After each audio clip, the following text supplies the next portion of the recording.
Here we go. Well, yeah, I'm tired, Anna. I think I've had enough. How you feel, Peter? I feel exhausted. Can you carry me? It's been like 10 steps. Can you carry? Okay, everyone knows that Paris is famous for the Grand Eiffel Tower, the Louvre, and many other historical and classical sites.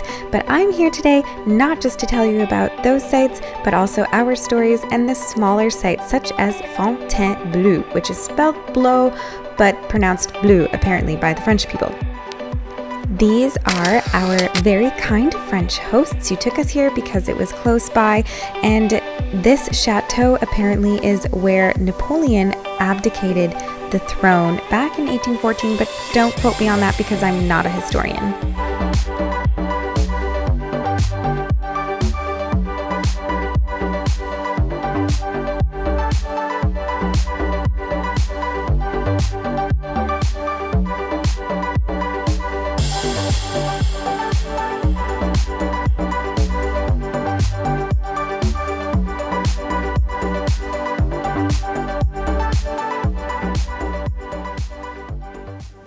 Okay, so it's Sunday morning and it's time to go to church and see our friend at church. Our host kindly was driving us to the train station to get there. And while we were in the car on the way to the train station, I realized that in the rush of things in the morning, I forgot my phone at their house. We were talking logistics and decided that because Peter didn't have a SIM card, we would stick together and we would just go to a place that had Wi-Fi to message our host when we were coming home. We were on the train, and then we needed to get off the train in order to take a subway so that we could take a bus to get to the church. We were in the subway and we were running to catch the subway train, but the doors were closing and we were both like running towards them. So I like ran really quickly because I was like, I think I can make it. And I hopped on the train. Well, I kind of said, oh, this is the train. Let's get on quick. And so I let you go first. Yeah, but then so as soon as you I, came ran. in, Yeah. the doors closed. And I was on the outside and you were on the inside, right? Yeah, and I just watched as Peter waved to Bye, Emma. He actually did that through the doors. Oh, I didn't say bye, trying Anna. I was to more like- push the button to like open it, but it didn't really work. It makes sense because the doors closed and it started moving like pretty much right away. And in that moment, my heart just sank because I knew that I didn't have a phone, I didn't have a map. Peter was the one who had the directions written down to go to the church. But I didn't have those directions. I didn't know if you had a wallet even. Like, how were you even going to pay for anything to get anywhere? Yeah, well, thankfully I did have my wallet with me. After those doors closed, I was like, okay, well, what are we going to do now? Because we didn't have time to discuss the plans of what we were going to do if we got separated. But I did remember maybe sharing with Ina about a friend that I had something similar happen to in London. And what happened was the plan was we would just go to the next station, get off, and wait for the person to come and join us. Of course, that other friend didn't do that, and Anna and I hadn't agreed to do that, so I wasn't sure. We didn't have a plan. We should have had a backup plan. I wasn't sure she would know that too. So anyway, I just got on not the next train, the train after that, because it was going the right direction. And when I got to the next station, I looked out the doors just to see if maybe she got off there, but she wasn't there. So then I figured, okay, well, I guess we were going to a church. And I'm like, okay, well, I guess I just need to keep going to that church. And then when the train got to the station, I walked all around the station to see if maybe she was waiting there. I got on the bus. And I was wondering what she'd be like. I didn't know if she had a wallet. Like, you haven't traveled a whole lot, so it was like, is Anna gonna know what to do or anything? Like, maybe she's in tears somewhere. I'm just on the train, on the subway train, thinking like, what am I gonna do? And I'm looking at the map at the top, seeing all the different stops that this subway train goes to, and one of them was Arc de Triomphe. If you're familiar with Paris, you know that that's like a touristy spot. And so I thought, okay, there will be lots of tourists there, and there will probably be some people who speak English at a booth there. So I got off that stop, I went up one escalator, so we were still in the metro area, and I saw that there was like a ticket information booth. And so I waited in that line.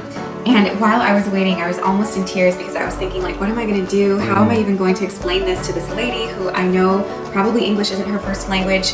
And I actually heard the people in front of me speaking English to the ticket booth lady. And so I thought actually of maybe asking them if I could borrow their phone to like use Facebook or something to call someone. Then I realized, like, from an outside perspective, I probably would have looked like some sort of crazy lady just asking them for their phone. How would they know how to trust me? How would they know that I wouldn't just like run away with their phone or something like that? And so I just decided not to ask them. So I waited my turn. The people in front of me finished talking to the lady at the booth, and then it was my turn. And so I just approached her and I said, I'm in a difficult situation. I don't have a phone and my husband doesn't have a phone, and we got separated on the subway, and I don't even know how to get to the place where we were going. I do have contact information of someone that we're meeting at this church that we're supposed to go to, but I only have his contact information on like Facebook or WhatsApp, so I need the internet to be able to contact him. So I was wondering if there's a place nearby that I could go and like get some internet to be able to contact our friend. So basically the lady at the booth, she looked up some places nearby that I could possibly go and use a computer, access internet, and she told me all of them were closed because it's Sunday. I was like, what else can I do? My phone's not working, so I might as well just go to the church. So I would just walk around the station, then I got into the bus, and then I was just sitting on the bus thinking about when I got to the church, we had a friend there, and I was like, somehow, hopefully, with that friend's phone or something, we'll have to figure something out. And so I said, well, do you think that there's someone else that I can contact?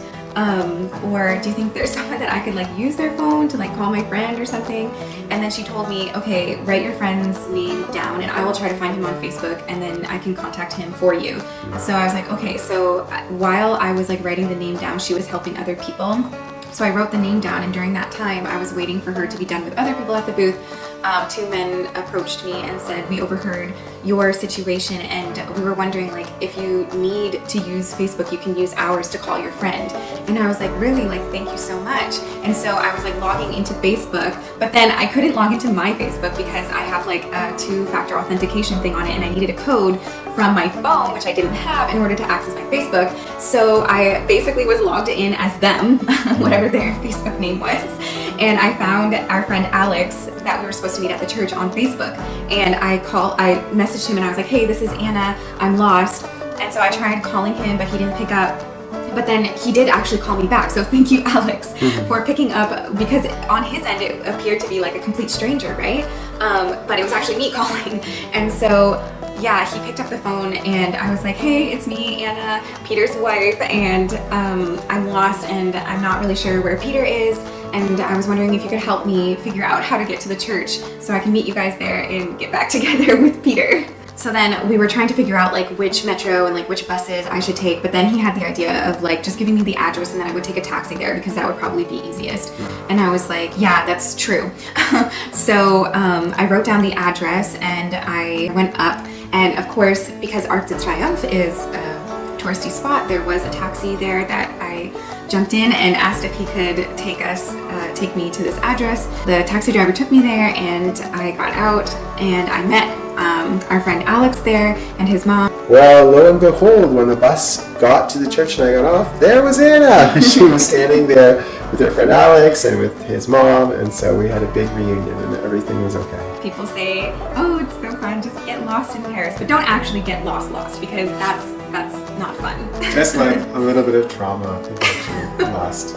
And then reunited again. So moral of the story, have a backup plan of where you'll meet if you get separated, if you don't have a phone or like a way to contact you. Most people have phones, they don't have to worry about that. But if you don't, have a backup plan. Okay. In the rare occurrence that we have a backup plan. Exactly.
Do you feel good?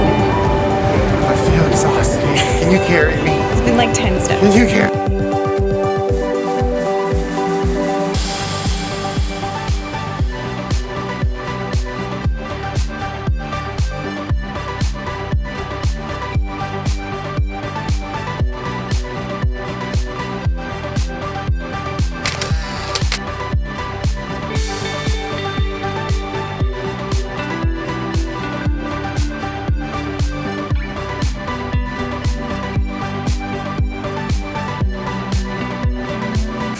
This is the best deal in Paris. You pay €3 and you get a bill worth €0. €3 for €0. That is the best deal I have ever seen.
How long were you guys waiting there until I left? Well, we were probably only talking like 5-10 minutes. And then I got off the bus. Yeah. So were you actually waiting for me? But we were trying to figure out what to do about you because you didn't have a SIM card, right? Yeah. So I was saying like to Alex, maybe you should message him. He was like, if he doesn't have a SIM card, he probably won't receive the message. And I was like, that's true, but he could have gone to get a SIM card so that he could contact you. And so maybe he does have a SIM card now. And Alex was like, sure. So they did message you, but you didn't get it because you didn't end up getting the SIM card. But yeah, and then within that time that we were discussing all of that, it was like maybe 5-10 minutes. The bus pulled up and Peter got out of the bus and we were reunited. Yay! Yay!